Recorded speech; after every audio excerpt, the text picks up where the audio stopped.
Hello and welcome to our podcast. I'm Danny, and today Great.com talks with Marianne Matheny, the CEO of Hope House.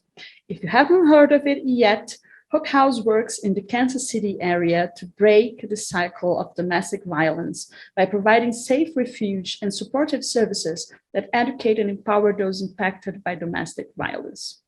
Before we go there, remember, if you're new here to this podcast, press subscribe on YouTube or in your podcast app. Now, hi, Marianne, and welcome. Hello. Thanks for having me. It's our pleasure. I'm really happy to talk to you today.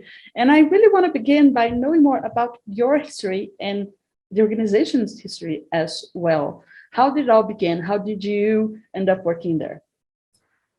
Well, it was a long time ago. I actually just had my 30th anniversary this month of being with the agency. I have a social work background. I have a master's degree in social work and have always been interested in working with women and children. So that's been my work history. But when I started here, I actually started as the first therapist that we had for the women who were in our shelter. So I started out there and then have a variety of roles that I've had until I took over as CEO in 2006. Oh, that's quite a long story. I It's been a mean, process. no disrespect here, but It's been a journey.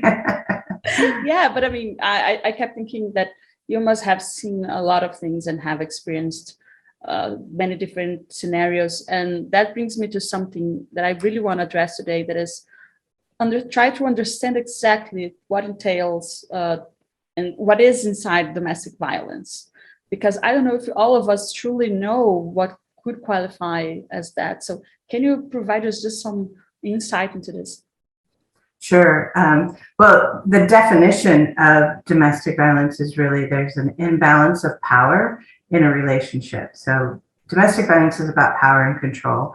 It's where one person in the relationship is exercising power and control over the other person. So there's an imbalance of power, and the way that that person tries to or maintains that power varies. Most people think of domestic violence as physical violence. So you're thinking of being hit or punched or some sort of physical violence, which is absolutely happens. But there's also so many other ways that that power can be maintained. And that would be emotional, it would be verbal, economic abuse, using children, sexual abuse. All of those things can be used.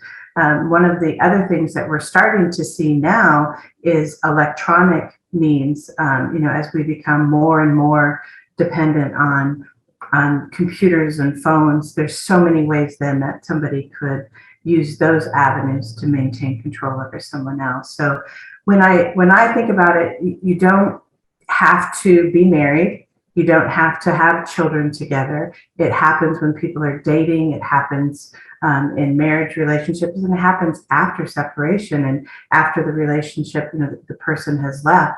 It still happens then as well. So it's really about how and that person does to maintain that power and control over the other person in the relationship. Got it. And thank you for bringing some clarity into this. And that also makes me think of how hard it must be for someone to effectively ask for help, because as you mentioned, it might not be just a matter of being psychologically a hostage of someone, but it might be a matter of financial risk, right? And what are the other consequences that you've seen of women that, well, this is actually something that I shouldn't have said, because not only women suffer from domestic violence, right? Right. Yeah. So what are, yeah, go So ahead. let's just take that there. When our movement started, it really was talking about women being in the role of the victim and men being in the role of the perpetrator. And that still is true. The majority of victims of domestic violence are women, but we also do need and do acknowledge and work with men who are victims as well. And men can be victims from being in a heterosexual relationship or in a homosexual relationship, and the same with women. So we see women as perpetrators, women as victims, men as perpetrators. So we really do try to be gender neutral and really looking at it as the problem as a whole. But when we did start, it really was more focused on women being the victims. So I think that's important to clarify that. And all of the services that we provide are open to both. And we work with transgender people. We work with anyone who needs our services. We're open to that.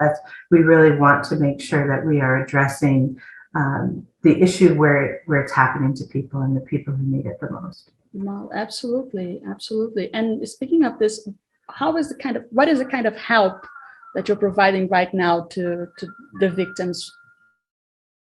So I think the biggest thing that, at least for us, is our emergency shelter. And I will just take a step back and say our services have changed dramatically due to COVID. COVID really brought to the surface, we needed to change our model immediately. We were one of those agencies we have 2 facilities, and we had a lot of people living in our 2 facilities. It was dormitory style housing where families were in rooms together. And when COVID hit, it really demanded that we look at that. So we had to reduce our capacity in our shelters. And so what we now do is we have a 3-pronged approach to our housing, I guess is what you would want to call it. So we have emergency shelter where we now just have 1 family per room. So we have 13 rooms available for families. We've always had what we call the hotel program, and that is a program that we had originally been using for male survivors or for people who couldn't come into shelter for some reason, whatever that reason. Maybe we didn't have a big enough room or something like that. So when COVID hit, we expanded our hotel program dramatically. We increased it up to having about 10 rooms at a time.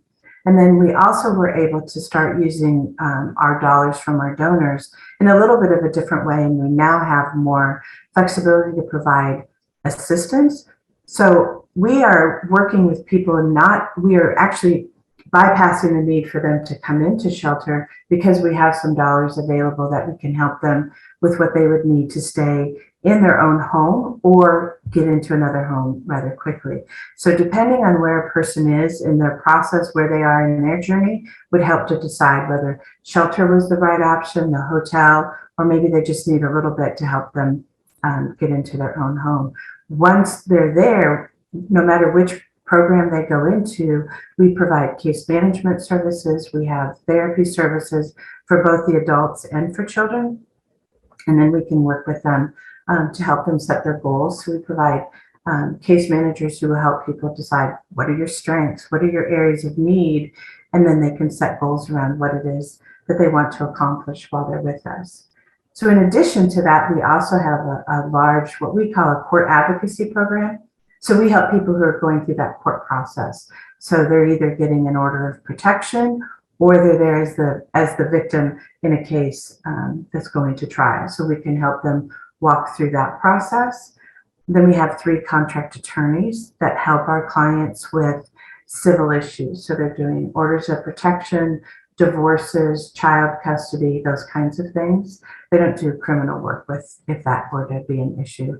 And then we also have what we call our safe visitation program. So we're able to help in that process where there's a custodial and non-custodial parent.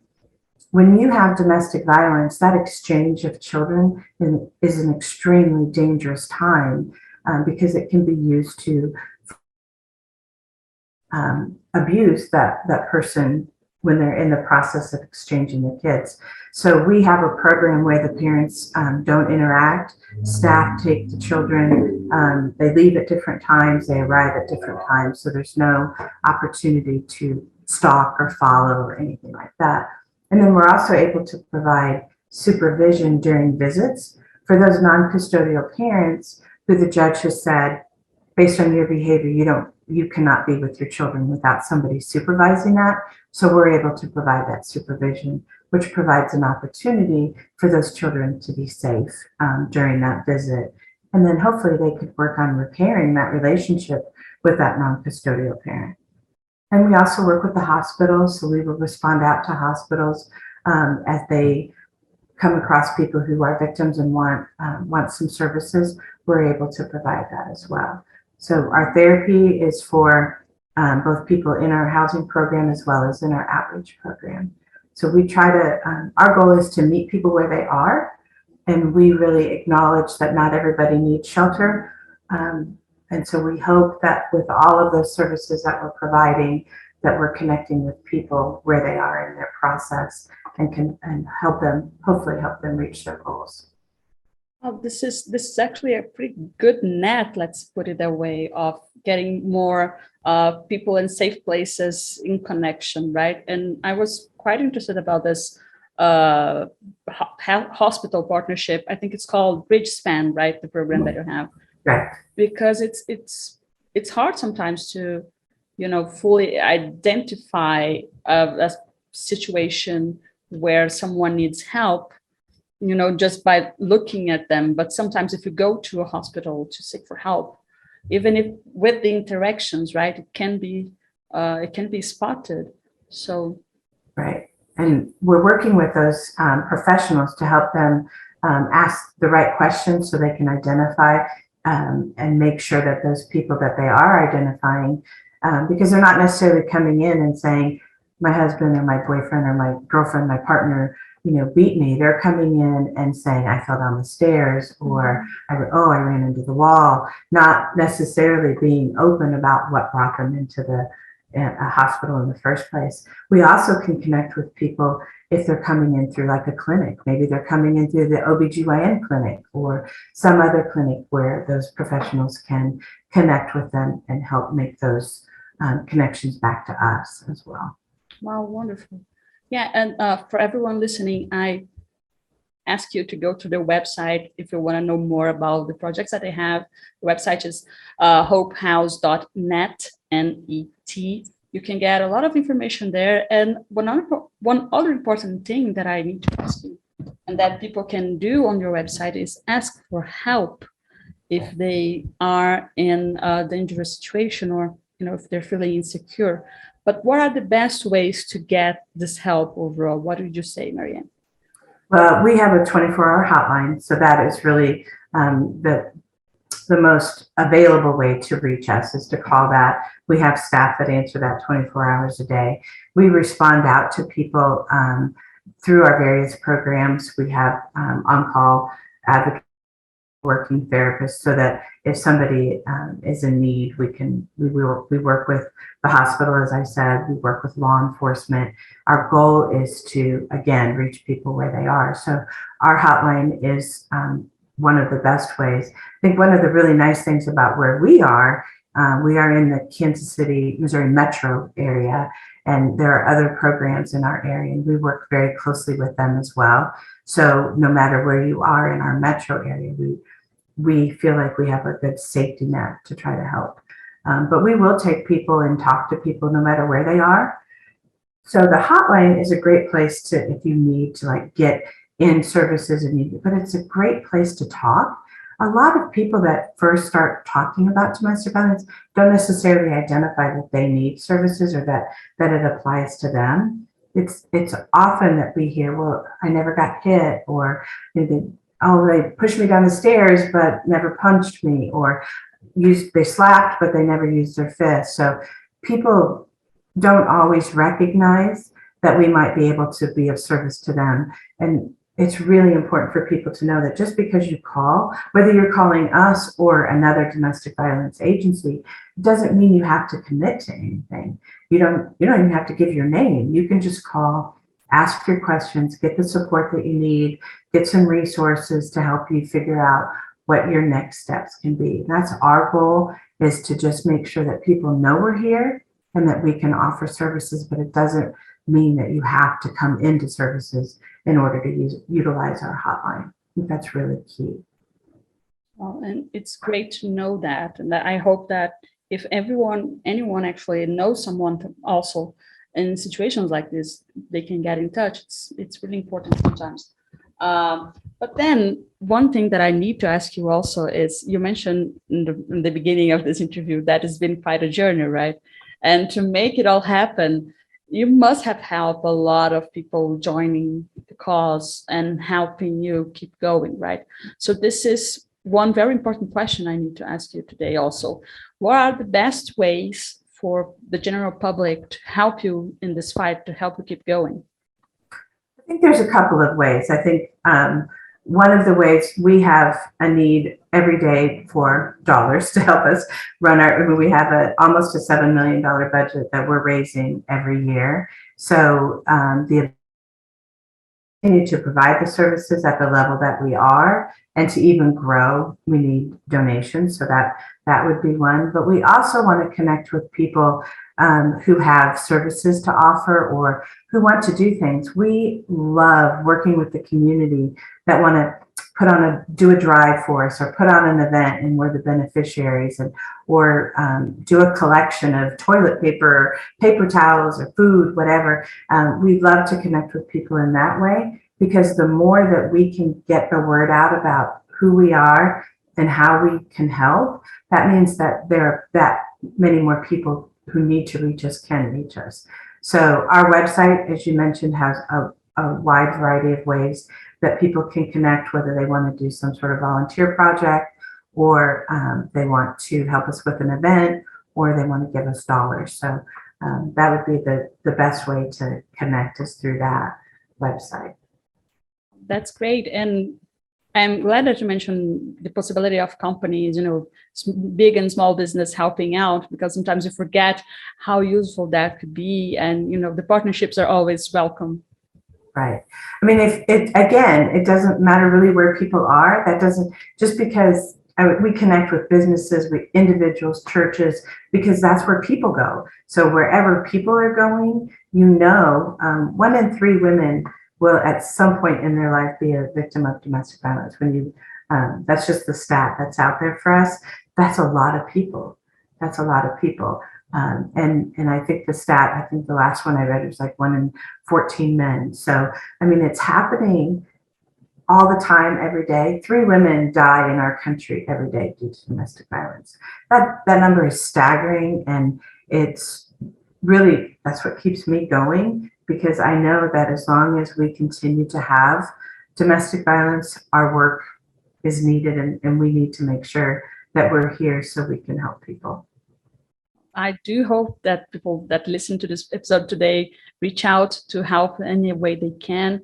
And I thank you so much for this conversation. I always learned a lot, but it was a great talk today with you. Well, I just have enjoyed talking with you, and I so appreciate this opportunity that we can get the word out about what we do and what domestic violence is. So thank you so much. And for everybody listening, also thank you. And if you enjoyed this episode, press subscribe on YouTube or in your podcast app, because that shows the algorithms that this is an important conversation. And then more people can learn about the importance of the Hope House. Go to their website, help out if you can, and stay here for another episode. See you, and bye-bye.